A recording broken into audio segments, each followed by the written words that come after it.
Information hub کے ناظرین السلام علیکم، میں ہوں آپ کا ہوسٹ طیب منور۔ پاکستان، چین، شمالی کوریا، روس کے بڑے اتحاد کے بعد پانچواں ملک ایران کی انٹری ہو گئی۔ 5 ممالک کے نیکسس نے پوری دنیا میں تہلکہ مچا دیا۔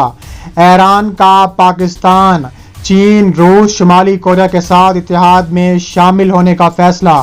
یہ 5 ممالک کا اتحاد بھارت، امریکہ، اسرائیل اور ہر اس ملک کے خلاف ہوگا جو ظلم و بربریت کی داستانیں رقم کرتا ہے۔ اس کے علاوہ یہ بھارت، امریکہ، اسرائیل کو برباد کر دے گا۔ امریکہ کے سب سے بڑے ادارے پینٹاگون کی رپورٹ نے پوری دنیا میں کوہرام مچا دیا۔ Narendra Modi, Nitin Yahoo, Donald Trump نے میٹنگ طلب کر لی۔ یہ 4 ممالک مل کر اسرائیل بھارت سے فلسطین مقبوضہ کشمیر کے تسلط سے آزاد کروائیں گے۔ دوسری جانب ایران کی سی پیک میں شمولیت چابہار بندرگاہ سے بھارت کو دھکے دے کر اڑا دیا۔ دوستو، ویڈیو میں آگے بڑھنے سے پہلے اگر آپ پاکستان سے محبت کرتے ہیں تو ہماری ویڈیو کو ضرور لائک کریں اور نیچے چینل کو سبسکرائب کر کے بیل آئیکن پر ضرور کلک کر دیں۔ دوستو، پاکستان، شمالی کوریا، روس، چین کے بعد ایران نے 5 ممالک کا اتحاد میں شمولیت اختیار کر لی۔ بھارت کی تاریخ کا بدترین جھٹکا، بھارت کو چابہار بندرگاہ سے دھکے دے کر نکال دیا گیا اور ایران کا پاکستان چین اقتصادی راہداری میں شمولیت کا اعلان۔ ایران نے بھارت کو چابہار ریل پروجیکٹ سے الگ کر کے اپنے طور پر ریل لائن کی تعمیر کا فیصلہ کیا ہے۔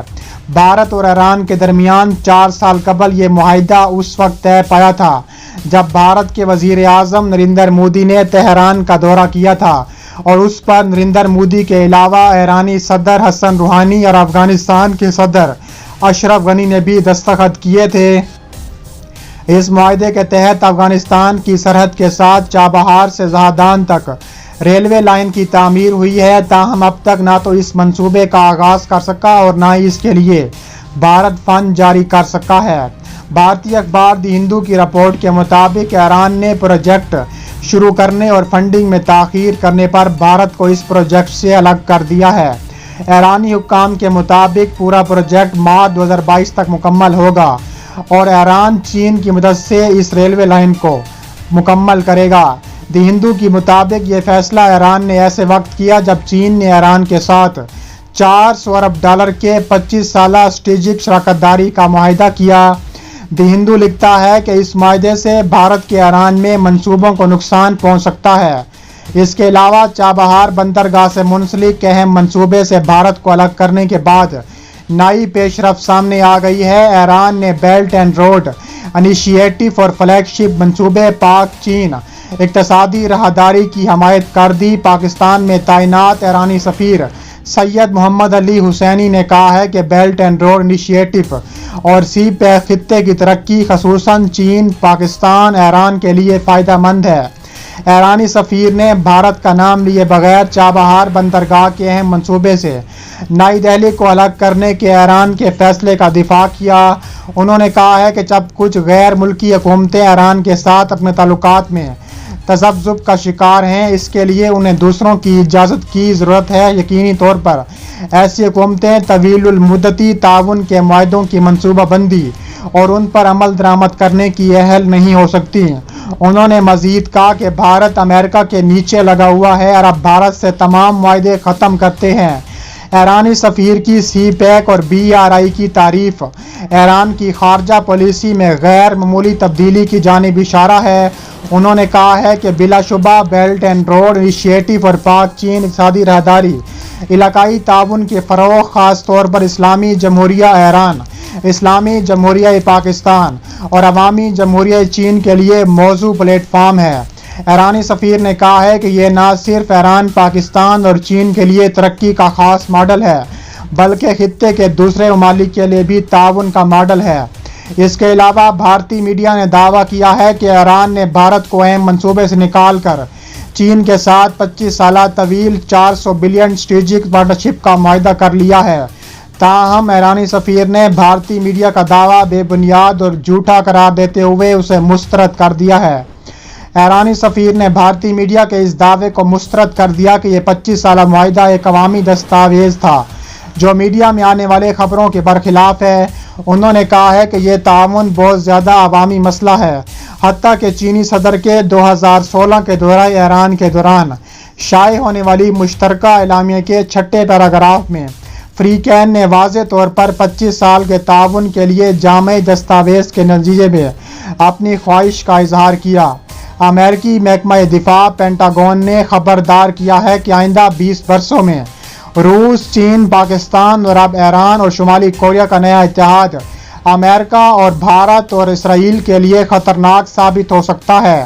نیو یارک ٹائمز کی رپورٹ کے مطابق پینٹاگون کی ڈیفنس ٹیکنیکل انفارمیشن سینٹر نے پیش گوئی کی ہے کہ آئندہ 20 سالوں میں امریکہ عالمی سطح پر طاقتور ترین ملک تو برقرار رہے گا، لیکن عالمی سطح پر اس وقت نئی طاقتیں بھی سامنے آ چکی ہوں گی۔ Joint force interested and disorder world نامی رپورٹ میں آئندہ یعنی 2035 تک پیش آنے والے معاشی اور سیاسی تبدیلیوں اور اس کے امریکی بالادستی پر اثرات کا جائزہ لیا گیا ہے۔ رپورٹ میں کہا گیا ہے کہ ممکن ہے کہ روس اور چین موجودہ عالمی نظام کو تبدیل کرنے کے لیے عسکری طور پر پاکستان، شمالی کوریا اور ایران جیسے ممالک سے اتحاد کر لیں اور انہیں اپنا شراکت دار بنا چکے ہیں۔ مذکورہ رپورٹ میں اس بات کا بھی ذکر کیا گیا ہے کہ ہو سکتا ہے کہ چین مشرقی اور جنوبی بحیرہ چین کے متنازع جزائر پر اپنی گرفت مضبوط کر چکا ہے اور اس کے مختلف حردے استعمال کر سکتا ہے۔ رپورٹ میں روس کے متعلق کہا گیا ہے کہ وہ مشرق وسطیٰ اور مشرق یورپ میں اپنی اثر رسوخ بڑھا سکتا ہے۔ اس کے علاوہ رپورٹ میں دعویٰ کیا گیا ہے کہ چین خطے میں قائم اتحاد کو کمزور اور پڑوسی ممالک کو اپنی برتری تسلیم کرنے پہ مجبور کر سکتا ہے۔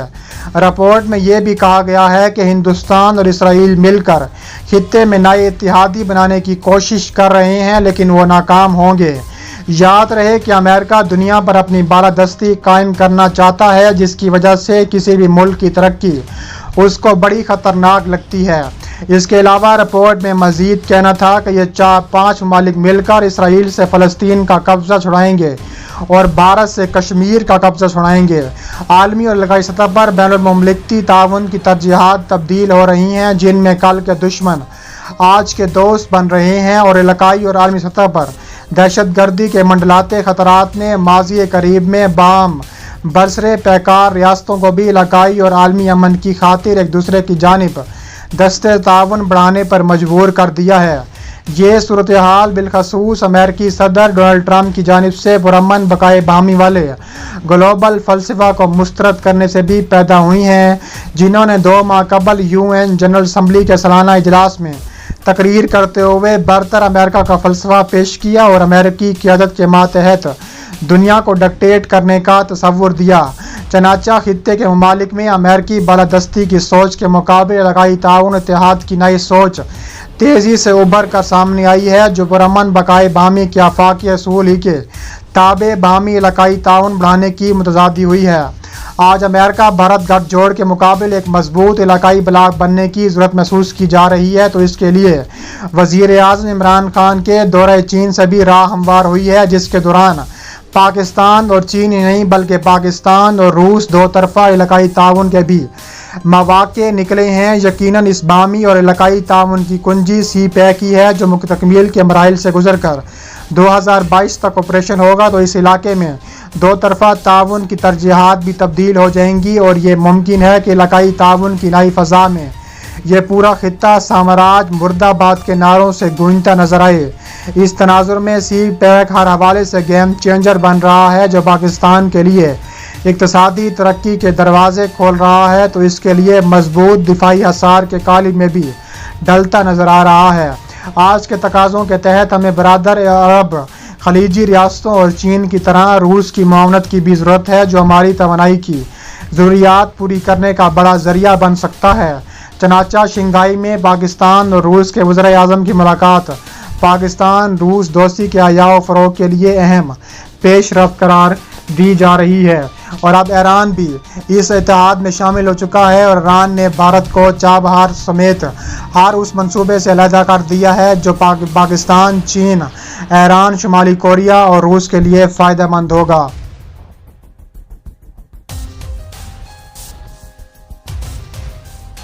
پیج پر بھی ضرور فالو کریں۔ ملتے ہیں نیکسٹ ویڈیو میں۔ اللہ حافظ۔